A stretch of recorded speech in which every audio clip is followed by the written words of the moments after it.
Hey, welcome back to the Experience Share. My name is Blake, and today we're doing a in-person live gameplay video playing the Archimago deck. And Archimago has been a ton of fun for me to play. I've always enjoyed Storm-style type decks, and Magic and Archimago has that kind of feel to it. And the reason what makes Archimago so good is the card advantage off of banish 3 magic spells in your cemetery and then cast a copy of them. And so below is the deck that I was playing. Really what this deck is built around is how do I break Archimago? What are some of the best combos that you can pull off in this deck? And so we're playing a 4-color Archimago deck. Now, I think there's some opportunities here. I need to keep playing the deck and figure out opportunities to be able to enhance this sub. What I will say is I was playing with a few other friends, so with Golden Eagle, with CJ from Old Fashioned Nerds, and I took a few different deck lists and kind of put them together that us two were kind of collaborating on.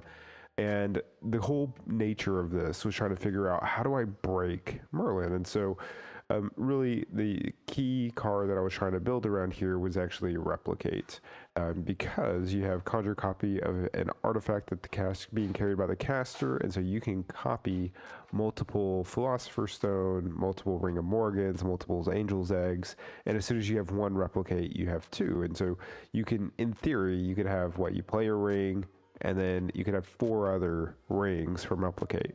And so it's possible to have 5 Ring of Morgans in this game.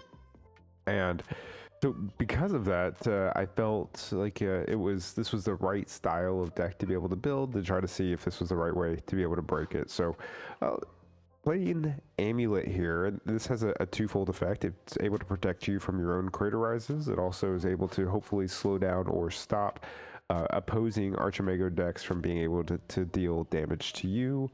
Philosopher's Stone, because we are pseudo playing 4 colors, but really it's mainly a 2-color deck.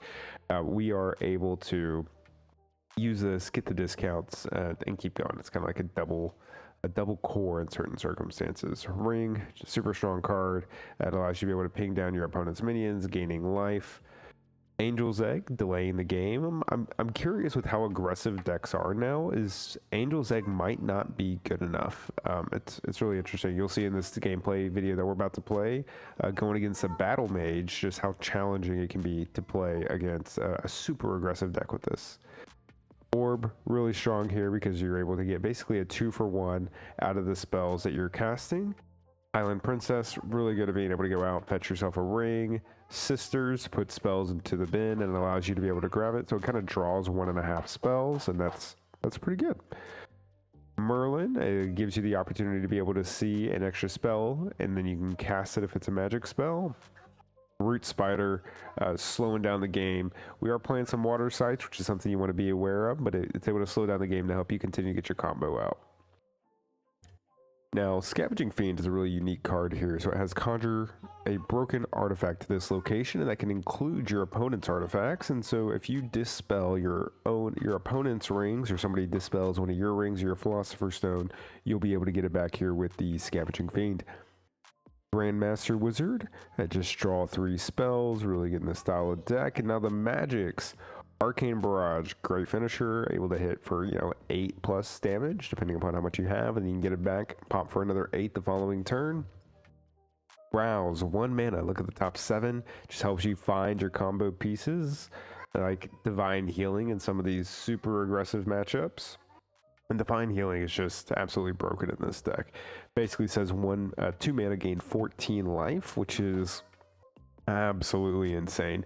If they're just playing a standard witch aggressive deck, this is a really destructive card that's going to make it really hard for your opponents to be able to come back from. Pendragon Legacy is really only in here as a cantrip. It's a 1 mana draw a card. It puts a card in the bin to be able to cast other things later. It can get your rings back, your Philosopher's Stone, Highland Princess, or other uniques that you're playing in this deck, but you're really mainly playing it just to be a 1 mana draw card that you can get rid of later. Tithe, draw 3 sites. Wow, this is such a powerful card, especially when you don't want to be drawing a lot of sites in the Archimago deck. If you get this early, it fuels the graveyard. I don't think you ever want to cast this twice, but it can be a really good card to fuel the graveyard and also prevent you from tapping to be able to draw sites. Blink, really solid card. This is a card that you're common sensing for a lot because it just gives you mobility. It cycles a card. It gives you more cards in the grave. Common Sense, able to find any of your ordinaries, tons of them here. Disenchant, Dispel, got to get rid of some of those annoying artifacts going around. Now, this is where there might be opportunities, is maybe it's less blink focus, maybe it's less Common Sense focus, and we focus a little bit more on playing, 2 more bolts, 2 more missiles. That could be a reasonable change here, is to be at 3 of each. And just because, again, some of these aggressive decks, it can be really hard to deal with some of the onslaughts of minions. And Replicate, we've already talked about. Bury, just some spot removal. Feast for Crows. In theory, this is allow you to get a Disenchant or Dispel out of an opponent's deck, or you can name Nimbus Gen against Net Speaker.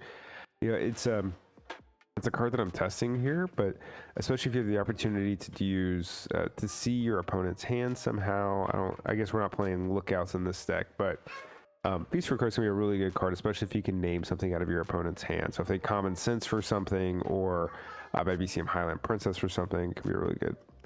Chaos Twister, really solid removal here, especially when you're playing it in paper. You can control this so much more than what you do on the TTS little flip thing, and so I really like Chaos Twister. Earthquake, huge card, just because it's able to 2 for 1 quite easily, get it back, you're able to do it again. Same thing goes with Poison Nova.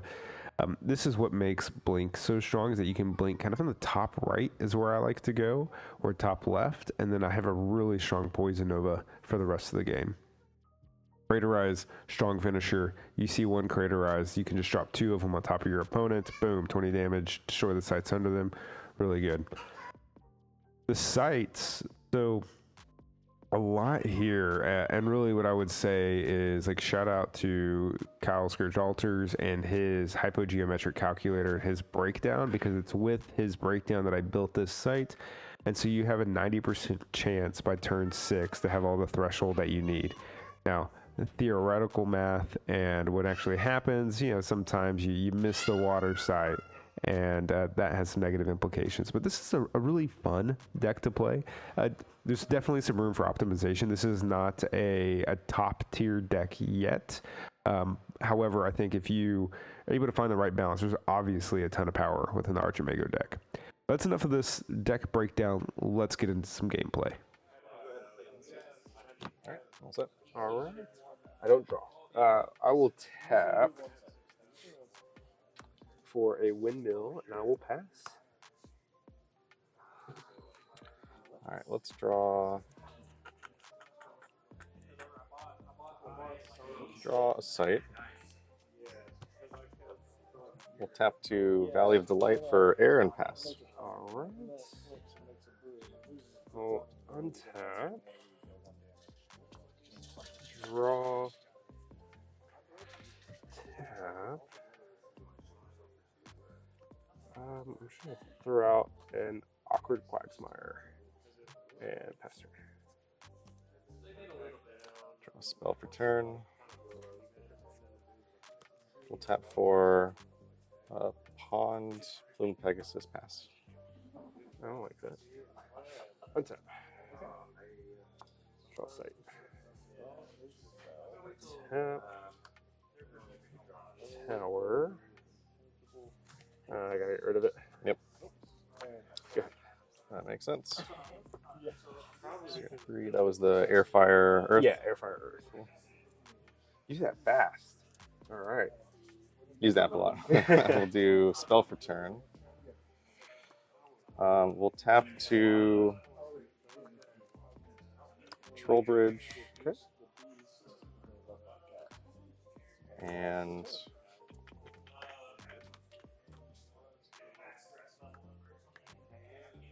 we'll play a Serpelius Submerged. He's the 4/3 submerge. Move freely through water. Location. Yeah. Yeah. Faster. Untap. Draw. Tap. Tower. Orb. Oh, that's bad. Go ahead. That's bad. I've never drawn this card yet, so I'm excited to play with it. Feels great in that deck, I'm sure. I don't know. We'll find out. Let's draw a spell for turn. I guess this is nearby, isn't it? It is nearby, yeah. Do you mind if I place it? Yeah, go for it. Okay. That's amazing, right? I think I would always put that on a site other than your Archimago anyway, because if you start getting like ring or cores or stuff, you don't want like the dispel to hit that and your stuff. That's exactly what I was thinking. I was like, oh yeah, great, because then it's like just a step up. Mm-hmm. And yep. Man, now we got to do the aggressive play. We're gonna instead for 2, we'll play a fine courser. Okay. Picking up the battle mage. Courser will swing here for 1. Yep. Battle mage will swing here for 3. Yep. And then I'll have Serpelius come up and then move to swing here for 4. He moves freely through water, so the surface is free, and then the step is to move forward. Yeah. For 4, down to 12. Okay. That was 2 for the courser. So my last 1, I may regret this. How many cards do you have in hand? 3. 3. I'm really worried I'm going to regret this, but I want to be efficient. My last 1, I'll play a Ring of Morgan in my hands. Okay. What do you want to hear on me? Oh, it doesn't matter. Okay. Pass turn. Untap. Draw. It's a little bit awkward to have your battle mage right there with the. I thought getting on top of you might make things awkward for you. Yeah, it does. I don't know if I have another way other than. I have my own ring. Okay, nice. Matching. They are matching rings. And I don't know if that's enough. I think it has to be missiles. So missiles. Mm-hmm. So I take 3 from the missiles and then 1 from the ring. You heal well, 1. I'm not going to hit you with the ring. Okay. I don't think because you want to kill the courser. So I'm trying to decide if I kill the courser. Yeah, because I would love to be able to kill Serpelius and then the courser. Mm-hmm. That's why I got on top of you. Yeah. So I hit you for 3. Mm-hmm. You go to 17. That'd be 16, 13. I don't know if like the 1 could matter. I don't know if it's gonna matter for me though. So yeah, we're gonna hit the courser instead. So I'll hit you for the 3. Yep. And then the copy it hits me for another 3. We'll hit you for another 3. Yep. And I will pass. Cool. 1 tap. Draw a spell for turn.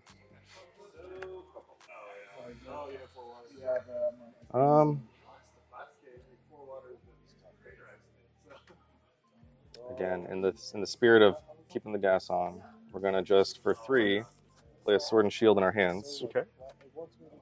Swing for 5. Well, so 1 when we play the sword and shield, ping you for 1, heal 1, and then swing for 5 with the battle mage. Yep. And then swing for 4 with Serpelius. Yep. Pass turn. Untap. Draw. Enemy enters or leaves this site. Yeah. Weird. Angel's Egg. Mm-hmm. So you got 5 mana, 2 left. And ping you for 1 with the. Yep. Take 1, heal 1. And pass turn. And the turn heal 1, go up to 5. You can. Cool. You can't attack everyone here, so you can block them. So we got lethal on board. We'll draw a spell for turn. I'll rip time your occasional here. Well, so you can choose to. You can elect to discard a card instead of. So for our 3, we'll go ahead and just play a Plumed Pegasus. Sure. Ping you for 1, heal 1. Yep. Door with Serpelius. Sure. And then with the Battle Mage, we'll just tap to. We'll tap to play. Actually, just in case, we'll undertow the Pegasus up. Sure. Let's get another thing in range and pass turn. Okay. I'm at door. I'm gonna draw a card.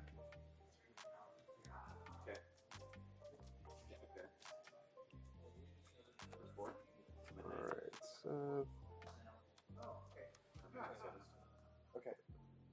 first time magic spell is cast. I think you got it. Yeah, with ring and then 2 attackers. Yeah, you got it, sir. And then Good I game. had the magic missile in hand. Good game. I think I could have doored you a turn earlier. I forgot that I could also duplicate my own magic missiles. Oh yeah. But I was saving it for a finisher. Like I'm so in the mindset of like gotta save a finisher in hand. You have time to run it back?